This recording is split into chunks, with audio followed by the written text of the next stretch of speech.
Nem tudo que subiu deixou de ser oportunidade e nem tudo que caiu é. Então não é porque o negócio caiu que é oportunidade. E não é porque o negócio subiu que deixou de ser oportunidade também. Então por que tem muita gente que é contra fundo imobiliário? Por conta da pequena valorização que ele oferece. Variação de cota. Só que muita gente analisa errado. Por quê?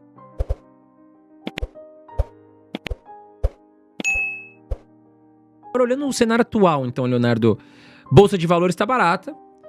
E nós temos aí, por outro lado, também, né? Nós temos aí os fundos imobiliários, né? Que são medidos aí pelo índice do IFIX. O que você acha que está mais atrativo para investir agora? Com maior chance de oportunidade, ações ou fundos imobiliários? Aí você quebra minhas pernas, né, André? A gente tá aqui para colocar você na parede.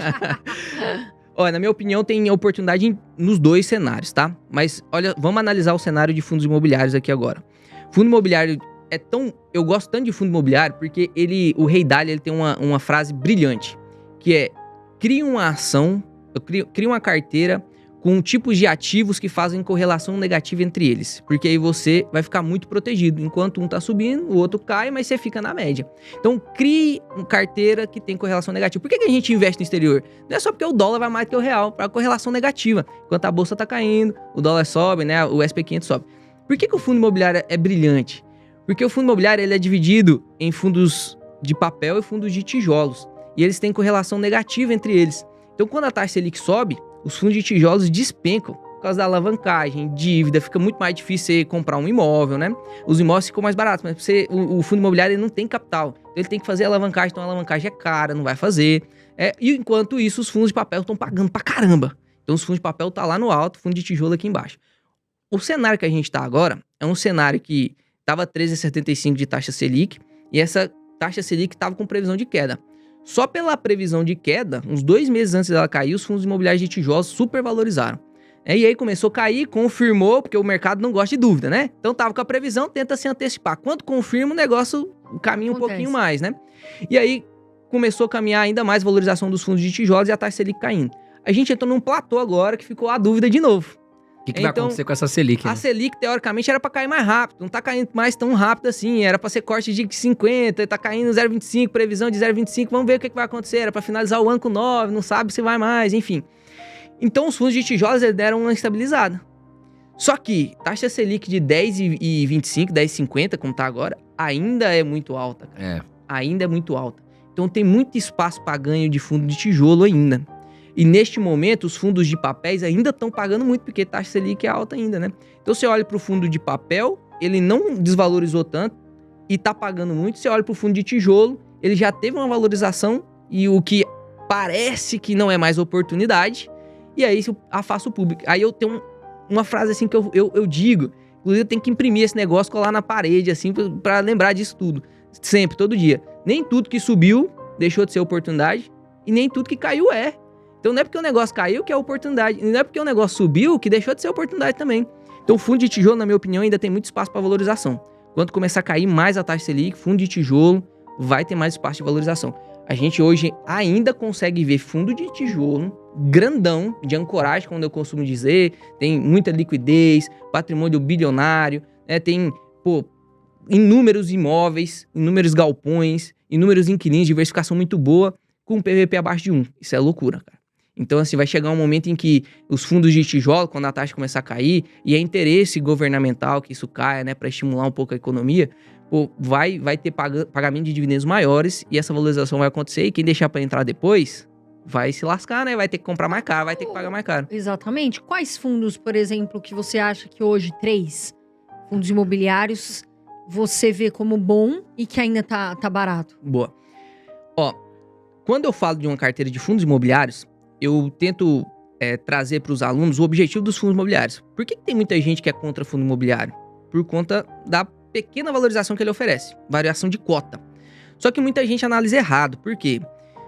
Porque o fundo imobiliário não é só pela valorização que você compra ele, você compra também pela renda, pelo fluxo mensal. Pela renda, né? Então você olha o rendimento do fundo imobiliário, da sua carteira de fundo imobiliário, você olha pela performance, o retorno total. Você tem que ver a variação mais o dividendo que você recebeu.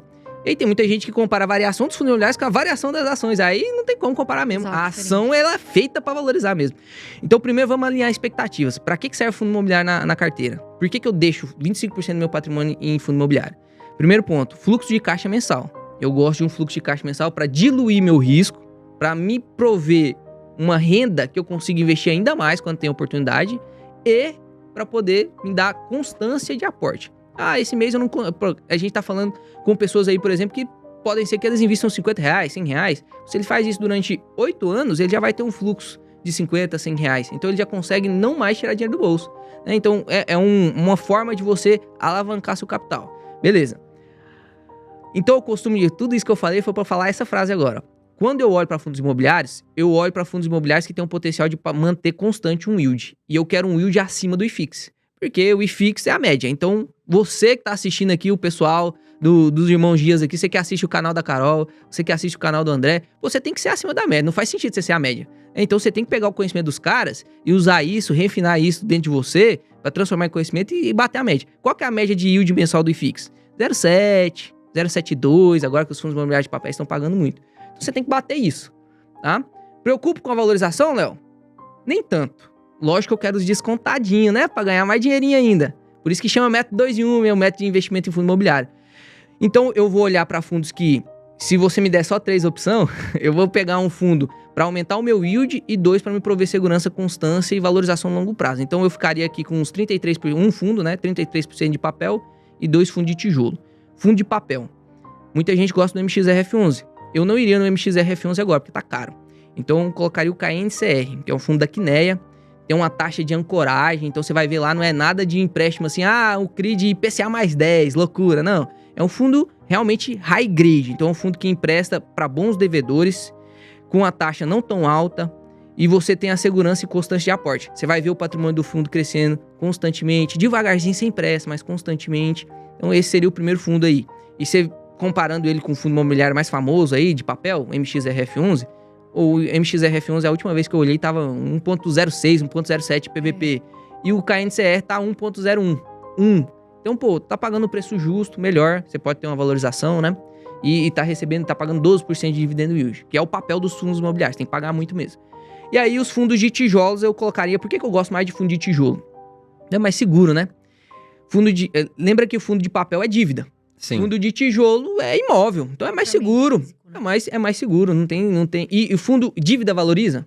Não valoriza, dívida paga juro. Sim. Depois que vence o juro, o dinheiro volta e aí ele paga um outro... Mas não valoriza a dívida, né? A não ser um fundo imobiliário de papel, que, né, só pra deixar aqui, entre aspas, que faça marcação ao mercado, tá? Mas a maioria não. E os fundos de tijolos valorizam? Sim. Compre terras, porque papai do céu não fará mais delas, né? Tá só diminuindo aí, a população aumenta e diminui. Então... todo ano vai ter valorização dos fundos de tijolos. Mesmo que você não veja isso refletido na sua cota instantaneamente, todo ano tem, viu, gente? A atualização do PVP. Então, os imóveis tendem a valorizar no longo prazo, né? Não vai ser que, esse ano não valorizou, mas tendem a valorizar no longo prazo. Eu peguei uns exemplos aqui, por exemplo, vem na minha cabeça. O VISC11, que na minha opinião foi... Eu não me lembro agora se foi o que mais valorizou, mas valorizou 12%. Aí você imagina... um patrimônio bilionário que valoriza 12%. O seu PVP cai de 1, que estava de 1, para 0,88. Agora tá 0,97, eu acho. Espaço para subida, né? Olha que loucura. E aí você viu refletido na sua cota, não instantaneamente, mas você viu refletido na sua cota depois de um tempo. Então desceu para 0,88, é o mesmo fundo, os mesmos imóveis, o mesmo risco. Né? Pra caramba. Então tem o RZTR11 também, que valorizou seus imóveis lá, que é agronegócio, né? São terras rurais. Valorizou, se eu não me engano, 16%. O New L valorizou, tem um cap rate absurdo, valorizou mais 12%. Então tem muita valorização. Por isso que eu prefiro tijolo. Além do pagamento de dividendo, que é corrigido pelo IPCA, você ainda tem a valorização, né? Então eu prefiro tijolo. Quais são os fundos de tijolos aí, né? Vai no correr da pergunta. O XPLG, o XPLG, na minha opinião, tá bem agora, porque ele descontou pra caramba quando o problema da inadimplência. Ele tem um inquilino, que é o Grupo Dia, que ficou inadimplente. Ele saiu de um galpão e teve que pagar a multa desse galpão. No outro, ele ainda era inquilino, mas não estava pagando. Então, ele ficou devedor da multa e ficou devedor do aluguel dele. E aí, isso fez despencar o XPLG. XPLG não é um fundinho pequeno, não. É um fundinho gigantesco, patrimônio bilionário. Estava com a inadimplência de 12,2 no relatório de março. E caiu assim, afundou para 0,94 de PVP. Era um fundo que estava 1,02, 1,03. E quando você vai analisar qual seria o risco dessa inadimplência continuar no longo prazo, Não justifica toda essa queda. Não justifica. Teria que cair? Teria. Um 0,98, 0,97, não justifica tanta queda assim. E aí, no relatório de abril, ele já resolveu 5,4% da inadimplência. Então, poxa, às vezes o mercado, ele é meio imprevisível mesmo, né? Então, na minha opinião, o XPLG tá em oportunidade agora porque ele tá mais descontado do que deveria. Não quer dizer que não tenha risco. Tem um riscozinho lá de inadimplência, que, na minha opinião, vai se resolver o mais rápido possível, eles estão tentando, mas tá muito descontado, na minha opinião. Inclusive, foi uma das compras que eu fiz aí no último mês de fundo imobiliário, XPLG. Fez um acordo legal com a HGLG, você viu? Recentemente? O pessoal fala sobre conflito de interesses, né? Conflito de interesses ali, mas eu acho que vai ser vantajoso, né? A gente precisa analisar. Ambos os lados. Explicando aqui pra quem não sabe, né? Eles fizeram um acordo entre amigos, né? XPLG comprou parte de um galpão do HGLG, o HGLG comprou parte de um galpão do XPLG. Por quê? Porque são galpões vizinhos. E aí o que acontece? Chegava lá um cliente, por exemplo, Pão de Açúcar, e ficava fazendo leilão. Opa, eu quero ter o galpão, mas o XPLG, mas o HGLG tá me fazendo 10% de desconto. E aí forçava o preço para baixo. Para resolver isso, são vizinhos, falavam, vamos fazer o seguinte, vamos ser sócios. E agora a gente quebra esse negócio do leilão. No preço, exatamente. Não vai ter negociação, paga o preço que eu quero e pronto. Exatamente. Aí o pessoal fala mal, porque tá fazendo negócio, porque se o seu galpão é melhor, não faz negócio com ele. Não, mas isso aí eu acho que é vantajoso pros dois lados. Então, foi o primeiro KNCR, segundo XPLG, e agora tô difícil pra escolher um, hein? Um de shopping, então? Vamos ver. O shopping pode ser o VISC, né? O HSML também tá descontado. O HSML é o fundo que eu tenho na minha carteira. Eu comprei ele mais descontado ainda e ele tem uma característica muito boa. O HSML, ele tem, diferente dos outros shoppings, ele é dono de 100% do direito daquele shopping. Então você vê assim, por exemplo, o VISC, você vê o MOL, o XPML, ele compra participações. Isso é normal nos fundos de shopping, né? Então ele compra participações, 30%, 15%. O HSML, ele tem uma estratégia diferente que dá mais risco, mas dá mais rentabilidade também. Mas eu vou falar de um outro aqui. Vou falar do RZTR, que eu comentei. Na minha opinião, é um fundo de oportunidade que ele tá descontado quando uma subscrição que ele fez. O pessoal não gostou muito. Não teve tanta arrecadação assim. E aí, como não teve tanta arrecadação, ele largou outra subscrição logo no mês seguinte. Então, ele tava precisando de uma capitalização para comprar um terreno. Só que aí, pessoal do RZTR, isso é complicado mesmo, né? Eu tô defendendo vocês aqui, mas isso é complicado mesmo. Os caras não colocaram no prospecto o que eles iam fazer com o dinheiro. É complicado. Aí a gente fica meio assim... Aí você vai dar o seu dinheiro pro cara sem saber o que ele vai fazer com o dinheiro, é complicado. O que foi lindo? O Gary 11, ele falou tudo que ia fazer. Olha o sucesso que foi a subscrição, né? Aí é loucura. O RZTR 11, por que eu gosto dele? Por conta da estratégia de investimento dele, que é o buy to lease back, dentro de um setor que é fortíssimo no Brasil, que é o agronegócio.